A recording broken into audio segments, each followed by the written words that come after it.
আমার হাতে পৃথিবীর সবথেকে সুন্দর হাঁসের ডিম আছে, আর এই ডিমগুলোকে আমরা ফুটাবো বিদেশ থেকে আনা একটা ইনকিউবেটর দিয়ে। আসসালামু আলাইকুম এভরিওয়ান, আমি Arnab and welcome to my blog. আমরা আছি এখন আমাদের ডাকের কেজে, one of the most beautiful ডাক, পুরো পৃথিবীর ভিতরে ম্যান্ডারিন ডাক।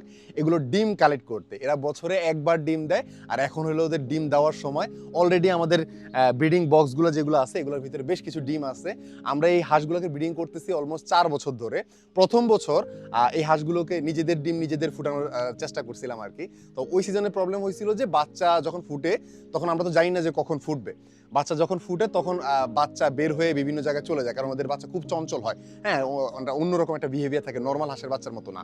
দেন সেকেন্ড ইয়ার আমরা কি করছি, লোকাল ইনকিউবেটর ব্যবহার করছি। অ্যান্ড ওইটাতে বিশাল বড় প্রবলেম হয়ে গেছিল যে আমাদের হ্যাচিং রেট একদম বাজে অবস্থা ছিল, মানে আমাদের দেশি ইনকিউবেটরগুলো দিয়ে। প্লাস আমাদের দেশে যেহেতু অনেক লোডশেডিং হয়, এই লোডশেডিং এর কারণে আমাদের অনেক ডিম নষ্ট হয়ে গেছিল। 3 নাম্বার বছর আমরা একটু মানে ভালো মতো প্ল্যান খাটাইছিলাম। আমরা দেশি মুরগি দিয়ে ব্রিডিং করানোর চেষ্টা করছিলাম, মানে সাকসেসফুল ছিল। বাট ওইখানে প্রবলেম হয়েছিল যে কিছু কিছু মুরগি বাচ্চা খেয়ে ফেলতো, হাঁসের বাচ্চাগুলোকে খেয়ে ফেলতো, ডিম ভেঙে ফেলতো। প্লাস গরম হওয়ার কারণে মানে মার্চের শেষের দিকে যখন যেহেতু অনেক হিট পড়ে, এই গরম হওয়ার কারণে অনেক ডিম নষ্ট হয়ে গেছিল। এই বছর যেহেতু এই প্রবলেমগুলো না হয়, প্লাস আমাদের মাত্র এই বছর ব্রিডিং পেয়ার আছে মাত্র 2টা। এর আগের বার আমাদের 8টা পেয়ার ছিল, এবার আমরা একদম কমাই ফেলছি, যেহেতু আমরা ওয়াইল্ড লাইফ ঘোরাঘুরি করতেছি, অ্যানিমেলের খুব একটু মানে বেশি টেক কেয়ার করা হয় না, এই জন্য আমরা একদম ব্রিডিং পেয়ার কমে ফেলছি। আমাদের কাছে 2টা ব্রিডিং পেয়ার আছে, সব হাই মিউটেশনের ম্যান্ডারিন ডাক আমার কাছে আছে। এই প্রত্যেকটা ডিম যাতে করে আমরা সাকসেসফুলি ফুটাইতে পারি, এই জন্য আমরা দেশের বাইরে থেকে একটা ইনকিউবেটর আনছি। যে ইনকিউবেটরটা আনছি খুবই ভালো একটা ইনকিউবেটর, পুরো ওয়ার্ল্ডের ভিতরে ফেমাস এক্সোটিক বার্ডের ডিম ফুটানোর জন্য। এখানে প্রত্যেক ক্লাচে 20টা হাঁসের ডিম দিতে পারবো, আমরা একসাথে 20টা হাঁসের ডিম ফুটাইতে পারবো। বাসায় আনার পরে ফার্স্ট টাইম এক্সপিরিয়েন্স, প্রথম এটা খুলে দেখতেছিলাম যে ভিতরে কি কি আছে। ভাবলাম যে অনেক কিছু আছে, দেখলাম যে খুব একটা বেশি কিছু নাই, জাস্ট একটা মেশিন আছে আর একটা তার আছে। একদম সিম্পল বাট খুবই সুন্দরভাবে বিল্ড করা একটা ইনকিউবেটর। এখান দিয়ে মেবি পানি দেয়, যে ওয়াটার, ঠিক আছে, পানি দেওয়ার জায়গা আছে। এখানে এক্সট্রা আলাদা একটা ইয়া পাওয়া যায়, পানির মেশিন পাওয়া যায়, ওইটা আমার আলাদা কিনা আনা দরকার ছিল। তাহলে ওই পানি শেষ হয়ে গেলে ওটা অটোমেটিক টাইনা নেয় আর কি। এটা হলো কন্ট্রোলার, এই যে এখানে বাটন আছে, এখানে মেনু আছে, আমরা অন করে দেখাবো। আর এটা হলো মেন, ওই যে ডিম থাকলে ওই রোলার আর কি। হ্যাঁ, ওটা কাজ করে কেমনে, আমরা এই যে এগুলো হলো বিভিন্ন ডিমের সেট। এটা ধরেন এটা হলো ডিম, মুরগির ডিম, ঠিক আছে, এটা আপনি এখানে বসাবেন এই। আর এই যে এটা অটোমেটিক, এই যে রোলারটা চলতে থাকে, তখন ডিম আস্তে আস্তে ঘুরতে থাকে আর কি। এরপরে বিভিন্ন সাইজের ডিম আছে এগুলা। এটা মনে হয় কোয়েল পাখির জন্য। আরে ভাই, প্লাস্টিকগুলো তো 100 প্লাস্টিক। আর এইটা মনে হয় রাজহাঁসের জন্য, কিছু উইরা না গেলেই হলো। এই যে ডিসপ্লে দিকে, ও আচ্ছা, কি কি প্রিসেট আছে, ও আচ্ছা, এই যে যেটা দিয়ে ঘুরে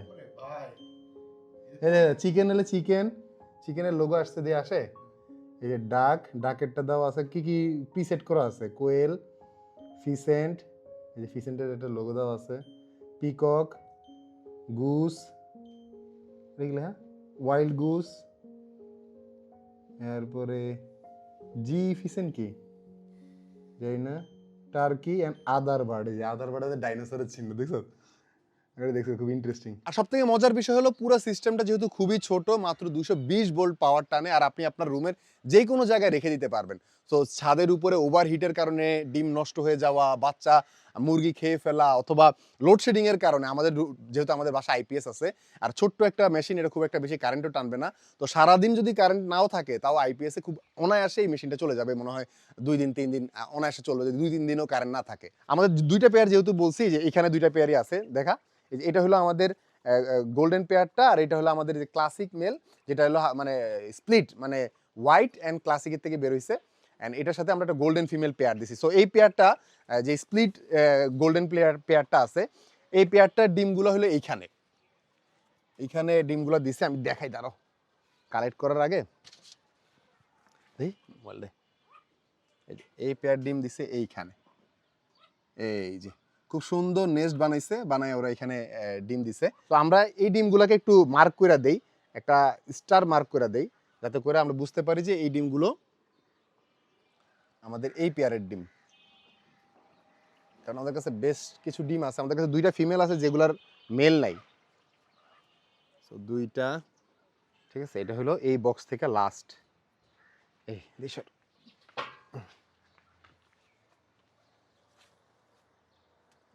এই, এটা হলো আমার ওই বক্সের সেরা ডিম। এবার হলো এই বক্স বয়, এই এখন এই বক্সের ভিতরে আমার দুইটা ফিমেল ডিম দেয়। একটা হলো মানে আমার গোল্ডেন পেয়ারটার ফিমেল, আরেকটা হইলো একটা ফিমেল যেটার কোনো মানে জামাই নাই। সো ওই ডিমগুলো ফুটার সম্ভাবনা কম। সো আমি জানি না যে কোন ডিম কোনটার। সো আমরা এগুলোরে ও দিয়া মার্ক করব। আর মার্কিং করার আরেকটা ব্যাপার আছে যেটা আমি নিচে গেলে বুঝাইতেছি যে মার্কিং করাটা কেন ইম্পর্টেন্ট।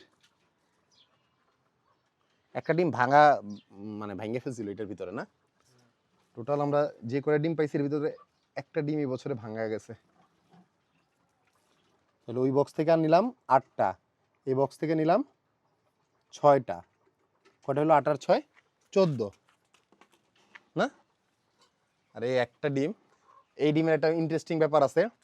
এই ডিমটা 100% ফুটবে না, কারণ এই ডিমটা আমি পানির ভিতরে পাইছি। হয়তো ওই যে দুইটা ফিমেলের পেয়ার নাই, আর ওই কালারটা অন্যরকম, একটু ফ্যাকাশে ফ্যাকাশে কালার। বাট তারপরও এই ডিমটা আমরা দিব, এই ডিমটা আমরা একটা স্টার সাইন দেই। স্টার বানাইতে পারি কিনা দেখি। ও খুবই জঘন্য স্টার বানাইছি। হ্যাঁ, এই ডিম যদি ফুটে, ঠিক আছে, এটার আমরা একটা নাম দিয়া দেই। এই ডিম নাম হলো কি নাম? অর্ণব। কেন? না না, মানে আমি সবসময় ফেল করে দেখা, তুই এই ফেলিয়ার ডিমটা আমার নাম দিতে চাইতেছস। আচ্ছা যাক, এই ডিমের নাম অর্ণব। অর্ণব, কারণ অর্ণব সবসময় ফেল করে। ওয়াও নাইস, ঠিক আছে। তো এইটা যদি ফুটে তাহলে কপাল না, এটা ফুটবে না, কালারই ডিফারেন্ট। এটা পুরো কালারই অন্যরকম। এটা ওই তো দেখা যাক। এই যে আমাদের ইনকিউবেটর আমরা এখানে আমার রুমের একদম চিপায় রেখে দিচ্ছি। এখানে আমরা এবার মানে ডিমগুলো একদম আমার চোখের সামনে দেখতে পারবো। যদি কোনো প্রবলেম হয়, কোনো কিছু হয়, সব কিছু আমি এখানে বসে বসে দেখতে পারবো। তো আমরা ডিম সেট করি। আমরা সকালবেলায় টেম্পারেচার সব কিছু ঠিক করে দিয়েছি দিঘায়। ও আপনি কাস্টম অনেক কিছু চেঞ্জ করতে পারবেন। যেমন এখানে ডাকের জন্য 28 ডেজ লেখা ছিল, বাট আমরা এখানে ডাকের জন্য 30 দিন দিছি। এই যে ডে 30, ঠিক আছে, 30 দিন দিছি।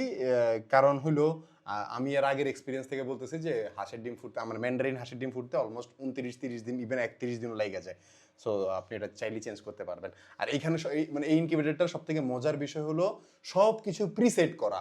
মানে প্রথম অল্প কিছু লাস্ট মানে প্রথম কিছুদিন কি টেম্পারেচার থাকবে, কি হিউমিডিটি থাকবে, প্লাস পরের কিছুদিন কি টেম্পারেচার থাকবে, কি হিউমিডিটি থাকবে, মানে কিরকম তাপমাত্রা থাকবে, কিরকম আর্দ্রতা থাকবে, সব সেট করা। আপনি একদম রেডিমেড একটা জিনিস পাইতেছেন, যদি একটু এক্সপেন্সিভ মেশিন, বাট সব কিছু আপনার ওই ম্যানুয়ালি চেঞ্জ করতে হবে না।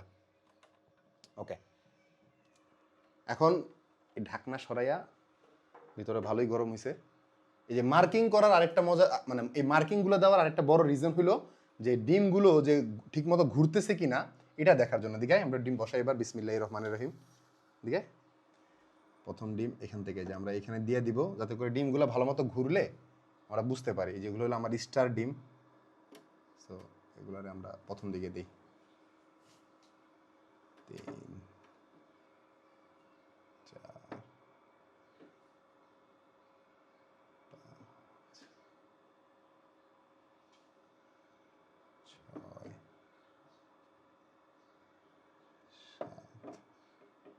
আর একটা কই 8, এটা আমার নতুন ডিম। আর এটা হলো আমার এই যে কনফিউজ ডিম। কনফিউজড,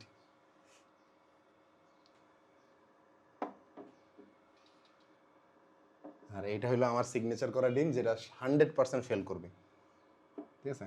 ও আর এখানে জোস একটা জিনিস আছে, সেটা হলো আপনি ডিম ফার্টেল হয়েছে কিনা সেটা বোঝার জন্য যে আপনি লাইট দিয়ে চেক করতে পারবেন। মানে যখন আমরা পরবর্তীতে কিছুদিন পরে চেক করব তখন এটা দেখা যাবে।